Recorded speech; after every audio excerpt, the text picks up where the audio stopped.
man you see in the mirror is a stranger. You know it. He's built of broken promises and comfortable lies. He takes the easy path every single time and sells your future for a moment of fleeting comfort. That ache in your gut isn't just regret. It's a silent scream from the man you were born to be, buried alive under a mountain of your own compromises. Long before our world of hollow comforts and instant gratification, the Norsemen carved their legacy into a frozen, brutal world. They didn't just face hardship. They turned it into a weapon. They didn't hope for strength. They forged it in the ice and fire of their reality. This wasn't a choice for them. And if you're serious about ending the civil war in your soul, it's not a choice for you either. The solution isn't in a future quick fix. It's in their ancient, battle-tested code. What if the fire that guided them across storm-tossed seas could be the very tool you use to burn down your own weakness? This isn't a history lesson.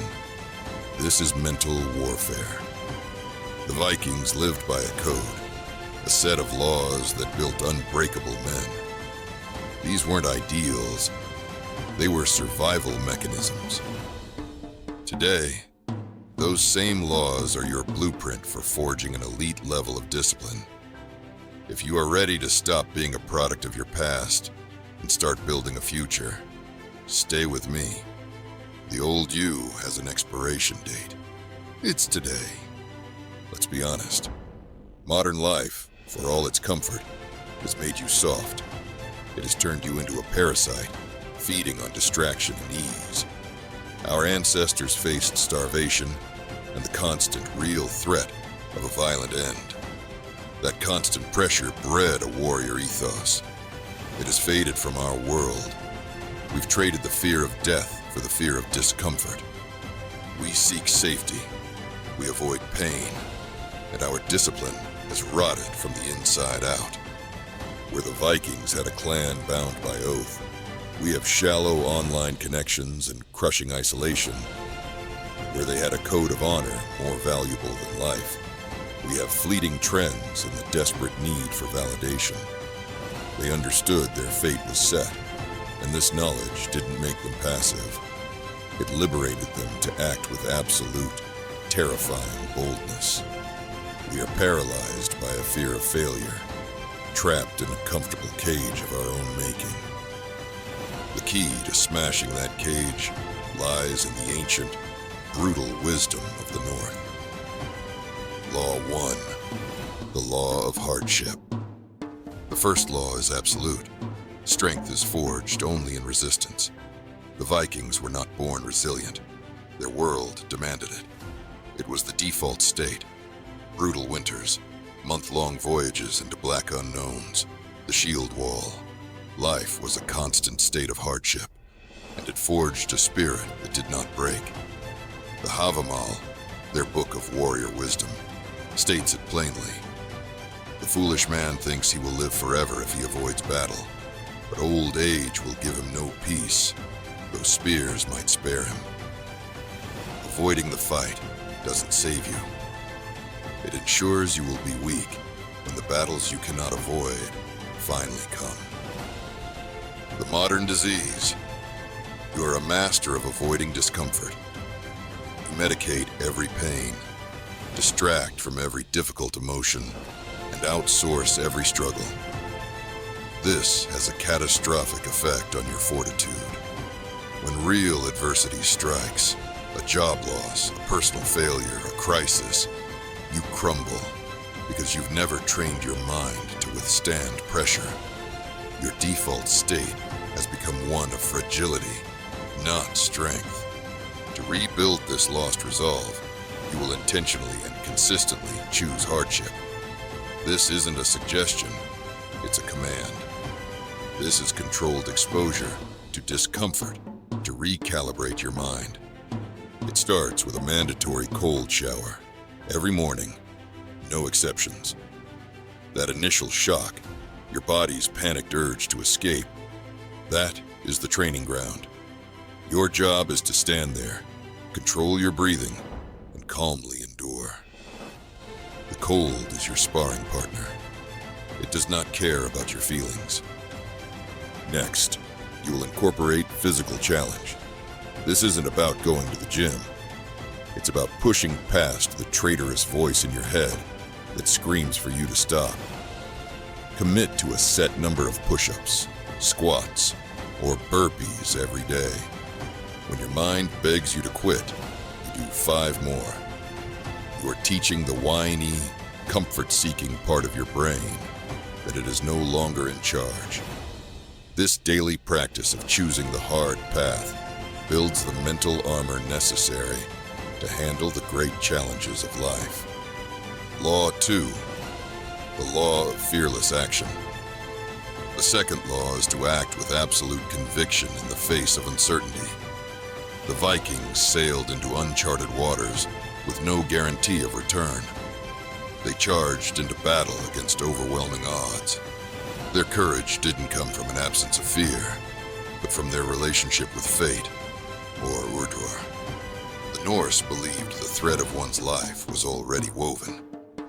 Since their doom was set, what mattered wasn't if they would die, but how they would face that moment.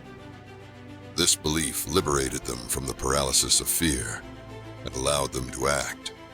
The Havamal says, "Fear not death, for the hour of your doom is set, and none may escape it." In our world, the fear of failure, rejection, and uncertainty is a plague. You are so terrified of making the wrong choice that you make no choice at all. This fear keeps you in a job you hate, in relationships that drain you, in a life that is a shadow of what it could be. You plan, you research, you hesitate, waiting for a perfect moment that will never come. This stagnation is a prison you built yourself. The daily execution mandate. To cultivate fearlessness, you must practice acting in the face of the unknown. Your drill is the daily execution mandate. Every day, you will intentionally take one meaningful action that pushes you past your comfort zone. This is not about being reckless. It is about building the muscle of courage through decisive action. This is having the hard conversation you've been avoiding. This is signing up for the class where you know you will look like a fool. This is speaking your truth in a meeting when you would normally stay silent. Each day, identify one thing that creates that knot of fear in your gut, and you execute. The victory is not in the outcome. The victory is in the act itself. By repeatedly proving to yourself that you can face down fear and act, you are rewriting your psychological programming. You are becoming the man who acts despite fear, just as the Vikings sailed toward an empty horizon with no map to guide them. Law 3, the law of self-mastery. The third law is iron-willed self-control. The Norse texts, like the Havamal, are filled with ruthless, practical advice on mastering your impulses. A warrior had to be master of his emotions in the heat of battle and in the politics of the clan. To lose control was to invite death and dishonor. One verse warns, "The more one drinks, the less can he steer his meager wits." True strength isn't just power over others, it is absolute command over your own mind. You live in an age of engineered weakness. Your phone, your food, your entertainment, all designed to hijack your brain and keep you in a state of impulsive consumption. Emotional volatility is celebrated. The ability to simply sit with boredom or discomfort is gone. You are constantly reacting instead of acting, a slave to your impulses rather than the master of your will. This is the root of your weakness. To build this level of discipline, you must sever the link between impulse and action. Your drill is the warrior's observation. This has 2 parts. First, you will practice 5 to 10 minutes of mindfulness every day. Your only goal is to sit in silence and observe your thoughts and emotions as they arise, without judgment, without acting. See them as clouds. This creates a critical space between stimulus and response. You are learning to see an urge, to check your phone, to react in anger, and to let it pass without obedience. Second, at the end of each day, you will journal for 5 minutes. This is your after-action report. Write down one time you felt a strong, useless emotion or impulse. Describe it, what triggered it, and how you reacted. Then write down how a master of his own mind, a true warrior, would have responded. This isn't about shame. It's about rehearsal for the next battle. You are forging the emotional control that was essential for survival. Law 4, the law of the shield wall. The fourth law is absolute loyalty. For the Vikings, an oath was a sacred, unbreakable bond.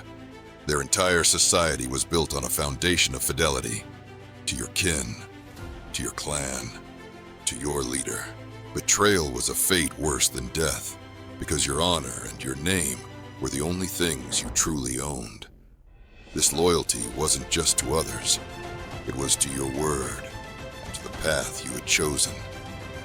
We live in a culture of weak ties and broken promises. Loneliness is an epidemic because true community has been replaced by a digital mirage. Men lack a brotherhood, an accountability tribe that holds them to a higher standard.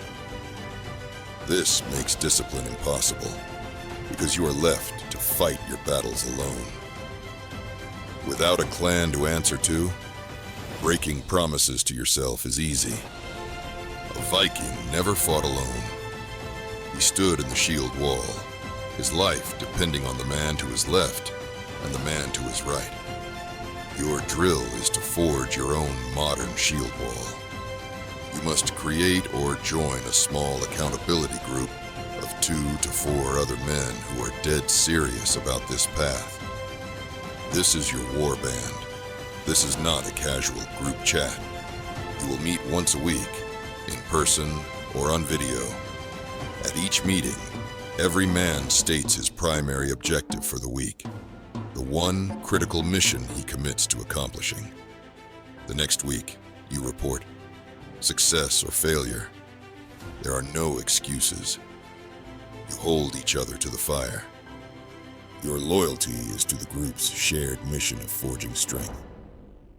You support each other, you challenge each other, and you refuse to let your brothers fail.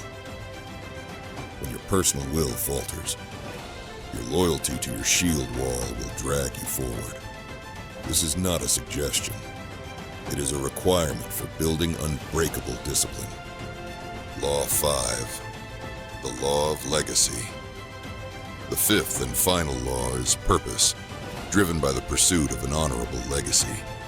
The Vikings believed their ultimate fate was woven and unchangeable, but this did not make them passive. It did the opposite. It freed them to focus entirely on what they could control, the honor with which they lived and the name they would leave behind. The Havamal captures this perfectly. Cattle die, kindred die, every man is mortal. But a noble name will never die, if good renown one gets. Your actions, your honor, the reputation you built, that was your purpose. That was immortality. A lack of purpose is a plague in the modern world. Without a mission, men drift into aimlessness, anxiety, and depression. They seek escape in hollow garbage because they have no North Star. They don't know what they stand for, so they fall for anything. This emptiness makes discipline impossible. Discipline is the alignment of your daily actions with a higher purpose. Without that purpose, discipline is just a chore. To build a life of purpose, you must first define it. Your drill is to write your personal code of honor. This is your mission. These are your non-negotiable laws. Take a single piece of paper. At the top, write "My Code." Then write 3 to 5 sentences that define the man you are forging. These are not goals. They are declarations of identity. I am a man who keeps his word. I am a man who faces his fears. I am a man who protects his brotherhood. I am a man who creates more than he consumes. Frame this code. Place it where you will see it every morning, when you wake, and every night before you sleep. This code is the fate you are actively choosing. Every decision you make is measured against this code. When faced with a choice, you will ask, does this align with my code? This transforms discipline from a burden into an act of honor. These 5 laws, hardship, fearless action, self-mastery, the shield wall, and legacy, are not just ideas. They are a system for living. They are a declaration of war against your weaker self.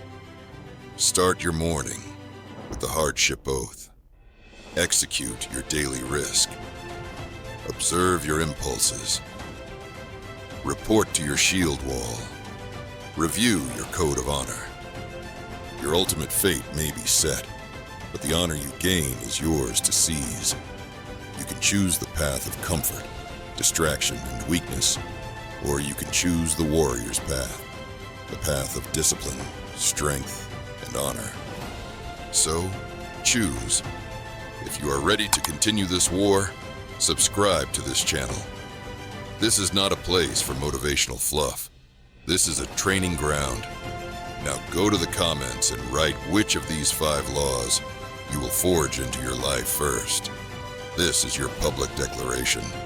This is you lighting the match. The old you is waiting for you to click away, to forget. Don't give it the satisfaction. Begin.